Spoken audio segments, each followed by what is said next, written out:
Maxwell, it's a weird one. We did an in-person interview this week, but we're doing a Zoom topper. So riddle me that. Mate, it's ass backwards. I don't know what's happened here. We've hit the mirror dimension. I don't like it. But it is good to see you. No, neither do I. It is always a pleasure to see you, Father. This week we ventured to Catalogue Records, where we were joined by Headwreck, Colby and Jamo. One of, if not the most talked about upcoming metal band in the Australian scene. They combine this crazy sort of like nostalgic 90s new metal, like the classic, think Limp Bizkit, like the rap scream combo, but then they throw in these crazy, glitchy, hyper metal sounds. Think like Diamond Construct, Alpha Wolf. It's a very, very chaotic combo, but I tell you what, people are frothing it. The people love it, and I got to say, it's a chaotic combo in the music. It's a much more chaotic combo in real life when you're trying to talk to them. There's a lot going on. You took the lead for this one. I was standing off camera, man in the gears, pressing the ones and twos, and I'll tell you what, I had to really work hard to not be just the loudest person in the room laughing at everything that was happening right in front of my eyes. It was, there was a bit going on. We started the interview with Colby and Jamo staring at each other, and I was there in a cuck sort of interviewer position. It was certainly an interesting start. I've never seen that before.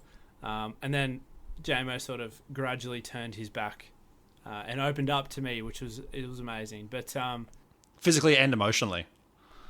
Yeah, it was a good balance of both. But I would encourage you, if you are listening to it, to watch it, because the chaos that unfolds is, it's a bit to get your head around, and aesthetically very pleasing. We had walls of records behind us, and I tell you what, it's worth a look. It's worth a walk, points out.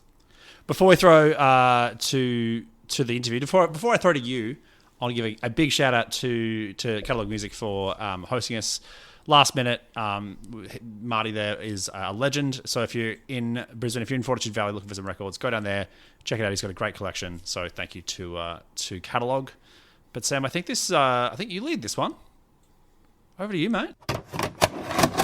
We are coming to you live from Catalogue Music. I feel like a cuck, but we are joined by Colby and Jamo from Headwreck. Lads, woohoo! Well, that's good.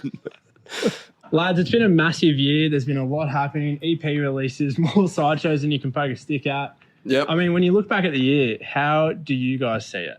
Good. Next question. No, I'm joking. Should we... Yeah, maybe. This feels horrible. This is a terrible idea. Just Jamo and I.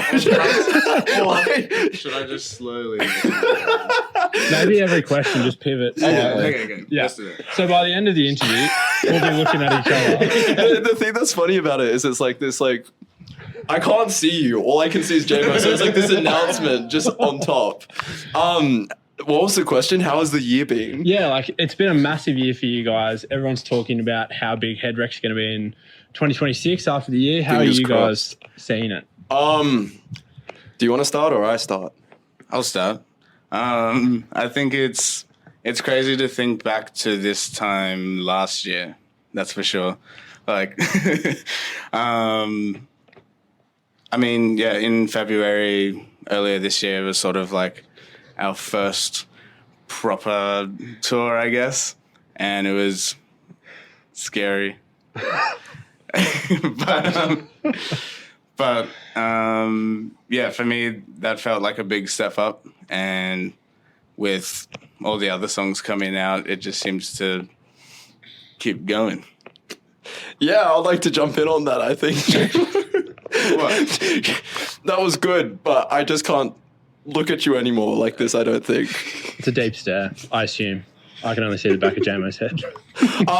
This year for real has been crazy.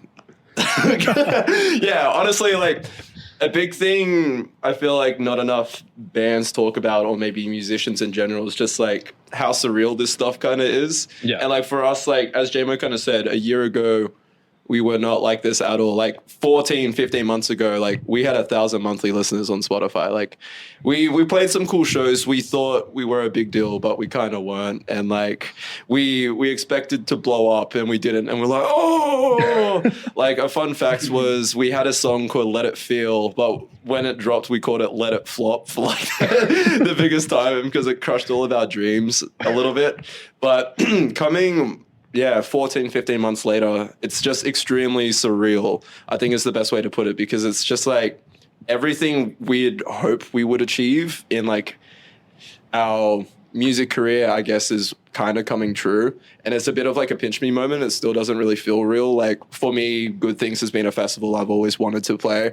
I remember going to it when I was like 17 and going in with like a parent and like going front barricade and stuff like that and being like, oh, this is so cool. And then like year after year after year, like attending and being like, oh, it'd be so sick to play. And now it's kind of reality and we're like, fuck, we need to practice. So very weird being on the other side of it, but extremely, extremely grateful, and everything right now just be crazy.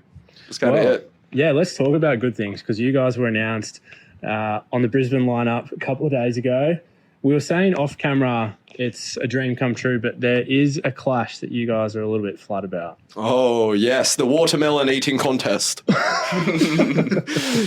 stage 666, there's a watermelon eating contest. I'm pretty bummed about it too. Is that what you were referring to? It was not at all to do with Knock Loose. Knock Loose. God, no, yeah. Honestly, like, I was telling you literally before, but like, when we got the offer, we were like, holy shit. And then when we looked at the time, we're like, holy shit. And we're like freaking out. And then, I was like, oh, I get to finally see Knock Loose now. And then we checked the times and it was a straight clash with them. Like, they start 20 minutes before us, but that's when we'll be setting up and getting ready and everything. So there's like literally no chance we can do it. All we can kind of do is just like play on stage and just hope to see a little character in the far distance. Yeah. But like for Connor, for example, he has missed them every time they've been here for like 7 years. He's just had something line up, and this year he was like, oh, I finally get to see him. Nope. Had he already bought his ticket to Good Things? I think so. I think he already secured a ticket. And do you get your ticket reimbursed if you end up playing the festival? I don't think so. I don't think so. So maybe you can bring a friend along to the show. Yeah, maybe. But like, like to stand in the crowd. Donate it to someone who can watch Knocked Loose. Instead of us, they can go watch Knock Loose. Yes, the band they finally want to see. And just quickly, I'm really appreciating Jamo's commitment to the cause here. I still haven't. I don't think we've made eye contact this interview yet. But give it a few more questions. Bit more time, please. He's loading. He's a bit shy. Look, we do, before we chat EP and, before we chat EP and a couple of side shows coming up, we do start the podcast the same way every time. I'm going to introduce it here, but what have you guys been spinning lately on your playlists? Oh, hell yeah. Do you want to go first with this, or do you want to think? I think I might think. Pass. Okay. For me, I've been streaming a lot of Gunner. He's like a hyperpop artist, kind of YouTuber boy as well, but dropped a new song called Bleed. Very cool. Just dropping some very cool stuff. I've been just diving a lot more into that hyperpop realm. So a lot of like Two Hollis, a lot of, Gunner and like artists like, is it Glive or Glaive? One of those two. Something like that. Yeah. Break-ins, lots of things like that. But in terms of heavy stuff, what's been getting me? Pale Dust dropped a new album today. That's been sick, but kind of getting back into 1056 right now, to be honest. So that's been pretty fun for me, pretty cool. If I'm honest, Owl City and The Midnight. But yeah, I love me some Owl City. So off camera we have Max, and he dies on the hill that Fireflies is the best song ever written. I've had the same thought. From Max, time would you to like time. to interject just on the microphone? This is going to be really quiet, but 100% agree. It's an absolute hit. I mean, like, I liked it when I was 10, and I like it now. True. And it's been my morning alarm for maybe 5 years, and I'm still not tired of it. So I think it must be the best song ever. For it to be your alarm and not get sick of it that's insane. That's when I realized I think this might be the best song, because every other alarm I've had, I've got sick of it. So Yeah. But one thing I would like to note though is we should catch up in 5 years from now. Like we'll set a reminder and set a date and we'll redo this interview 5 years later and you will ask the same question. Yep. And Jamo's response will be Owl City. and The Midnight. Mark this down. We'll bookmark this and come back. But look, you said, well, congratulations are in order, first of all, because the EP, Attitude Adjustment, not only was met incredibly well by fans, but it charted at number 7 on the Australian album charts, Yes. which is insane. I mean, it blends these crazy sounds of like new metal to like, I guess, glitch metal, where you've seen bands like Alpha Wolf and Diamond Construct dabble in. You guys have taken it into this sort of nostalgic realm. Looking back on the EP, like how did you guys want to approach it in the studio? And, you know, it is a bit different to what you guys have written before. biggest approach for us this time around was a producer, Chris Lalick, allowing us to kind of have an environment where we can all throw ideas kind of at the wall and he can be like, this is good, this is shit, as Chris likes to say. And I think a lot of it just came down to us wanting to have more fun with our music. We've said this a fair bit, just to like other people and people who do ask about the EP, so I hope it's not like a broken record, but I do genuinely think this whole EP for us has just been a lot of fun. That's been it. Like the name of the game is like Joey, Valence and Bray have fun with their music. We can have fun with our music. It's actually possible. You don't have to get up on stage and be like morbid and like people be like, holy fuck, who's that mysterious guy? Like you can kind of get up on stage and have fun with your music, and that's like how music should be, I truly believe, because it's like, it feels so much more genuine. It feels so much more pure. It feels good. Just feels good. And when it came to writing the music, I think that was a big approach, especially with like vocals and stuff like that. Like naming the song Fillet of Fish, having a part in that song be like, fuck the lyrics, ooh, ah, and it's just caveman music. Like it just gets to a point where it just doesn't make any sense. But like, if it makes us laugh in the studio, it's almost like, oh yeah, let's keep that in. It's funny you bring up Fillet of Fish, because I messaged Max today in preparation for the interview. I said, shout out to the lyrics in this song. There's an Office reference, and then there's ooh ah, and then I feel like fun is the way metal needs to go. And obviously no masks anytime soon then, I take it. It's definitely coming, bro. We're going to wear ski masks up on stage. We actually joked about ages ago that we're going to all wear checkered morph suits. Yeah, I can see that. Just head to toe, all be in morph suits, just jumping around on stage. I feel like that would be kind of different. But yeah, I definitely think... Sorry, I'll give it back to you in a second. I'm kind of rambling. But I definitely think fun in metal and kind of being more genuine, and especially with the social approach of music and stuff like that, is definitely more so leaning towards being more genuine now, which is very, very cool in my opinion. Like allowing your brand and your band speak for itself, because that's you as characters, I think is probably the strongest thing you can do as a band or a brand. Like some people have set identities that they want to roll with. That's so cool. If you know what you want to do, you do you. But if you kind of don't know what you're aiming for, instead of trying to do something that's forced, just kind of be yourselves and let that kind of speak for itself. Speaking of more of like the music itself, I guess we were thinking about that shift in vibe. So with that in mind, that sort of allowed me to essentially care less about what I was making and just make a lot of demos and just put in whatever I want. So like I would chuck in some SpongeBob samples that stayed in. I could call them funny names and whatnot. And then, we would take this big batch of random ideas, and like some were more fleshed out than others, but a fair few songs were sort of like Frankenstein's monster of like different parts put together. I will ask though, you mentioned before, you know, the idea of brand and bands sort of having their own style and I guess personality. You guys do it really well and have done this like massive early 2000s nostalgia. There's PlayStation games, CD releases, there's WrestleMania TV t-shirts. Fucking hell. Have fun in the editing floor there, Maxwell. Nowadays, it's all about social media and how you can sort of cut through with new audiences. Is the brand side of things and how you market yourself, you know, as important as the music? Like, how do you guys approach it? Because clearly there's a lot of thought and effort that goes into that. Take it. In in my opinion, I think they're all part of the same sandwich. Yeah. And you need the whole sandwich. True. I also do believe that they're both parts of a sandwich, and you need the whole sandwich. So you've got bread, obviously. Yeah, we got bread, we got ham, we got cold meat, we got green wrap.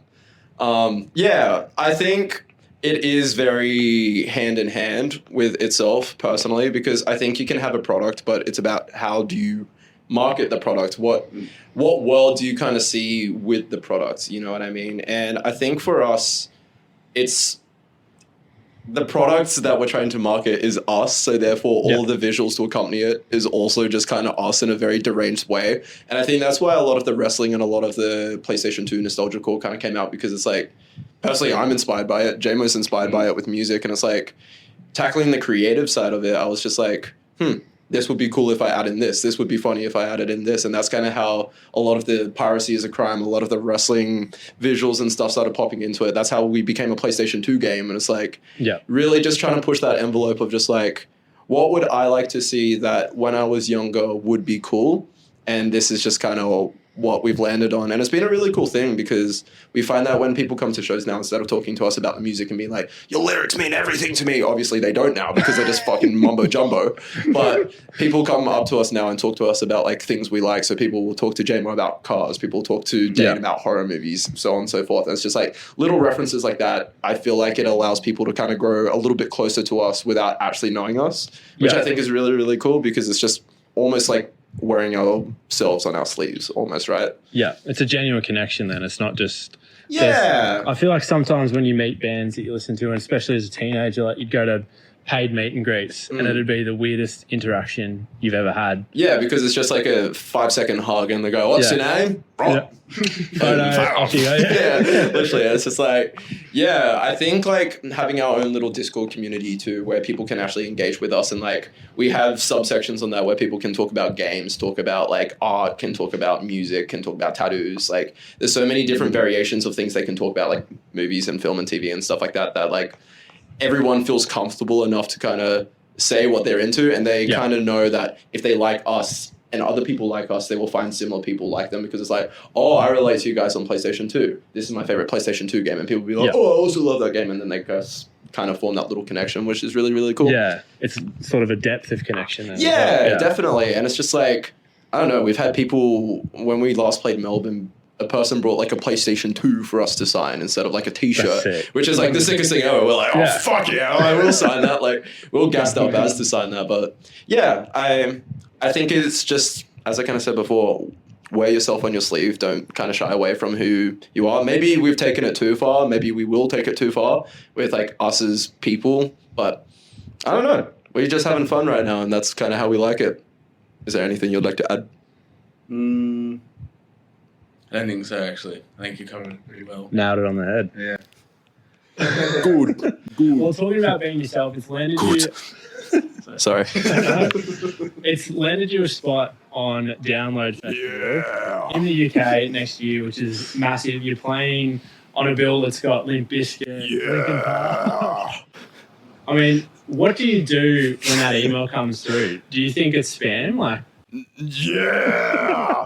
That's what we do. Yeah, honestly, like we started working with management earlier this year, Capital Artist Group over in the UK, and when we were talking to them, we were kind of talking about like some goals and some dreams and stuff like that, and then we kind of got partnered up with our UK/European booking agent, and there was a rumor that he would try and get us it, and we were like, oh my god, that would be crazy, and we were like, imagine if that happened, like imagine. Yeah. Then one morning, like 12:30 a.m., ding, came through, and we were like, oh, holy, like literally what I said about not download, sorry, good things, just times 100,000, because it's like that was the first like festival offer we got. That was the first like international offer we got. It's like everything just kind of compacted into one, and we're like, this is it. Like what we started hearing from people is we're no longer a local band, which is nice. Like we've promoted, received our certificate a little bit, which is like Graduated. so wonderful to hear because we've been working our asses off, I feel like, for such a long time with it and just like really being committed. So I feel like I'm super proud to have received it, but very proud of us and very proud of like it all came out of hard work. You know what I mean? Like I feel like we definitely worked for it, but Yeah. it's so relieving and wonderful to have. For me, it's simply just like it's still seems like too good to be true. I don't really believe it yet. Even though like the offer came, I'm still just like. Last time I checked, you're still on the poster. We heard so as well. Okay, that's good. That's Yeah. good. I mean, you'll probably believe it maybe when. I guess the fear would be you get there and they say, no, your record's not real. Yeah, that's it. We pull up with the drum kit and everything. We're ready! And they go, oh, boys, you're actually playing across the road. We go, oh, fuck. Imagine Yeah, that, like outside the festival. Like a little busking slot. No, I'm sure that won't happen. But look, before we let you go, we also want to mention the fact that for the sort of back end of the year, you guys are flat out, and into 2026, you got a Day Seeger support slot, you've got a Weekhammers Roman support slot, you're playing Life's a Beach, which is Polaris' festival. Like, it's all coming up Headwreck, isn't it? A little bit, yeah. It's kind of crazy. Very exciting, I must say. Yeah, I was talking to Jamo about this before. I was talking to Jamo about this in the car, actually, that it's like, it feels very crazy that in kind of the Headwreck books of like time, we're already up to the end of June. Wow. In terms of like, this is kind of what we have to do. This is what we have planned. These are the shows coming up. Like, this is where we'll be around these certain months and times and stuff. And it's like, I feel like there's not many other things like that in life where you actually can fast track a little bit like that and have a mental tab of like, shit, in 8 months time, we'll be here. Yeah. Which is very, very cool. Once again, the whole thing is just being crazy. Everything kind of feels surreal. As I said, 15 months ago, it wasn't like this at all. So like, yeah, the little kid in me right now is just constantly bouncing off the walls and jumping all over the walls. And it's very cool how happy a lot of people seem for us too. Like more so recently, we've just been getting flooded with messages of people being like, so happy for you guys, like big congratulations and stuff like that. Like, it's nice that it sounds like people also have our backs and kind of rooting for us as well, which is really, really cool. So yeah, everything's just very surreal. Don't know almost how to take it all in. As Jamo kind of said, it doesn't feel real. So hence the word surreal that I said probably 12 times before. Yeah. Thank you. Should we say it's surreal one more time? It's surreal. Surreal. This is an issue, isn't it? Surreal. I was gonna say, like, I actually have quite a lot of nerves at the same time for it all. Like, it's all come a bit seemingly like quicker than you imagine. Like, it sort of on the grind for a while, and then I guess it feels like each opportunity like helps you get the next. Yeah. And it's all kind of come quickly. So I'm like super excited. I don't believe it.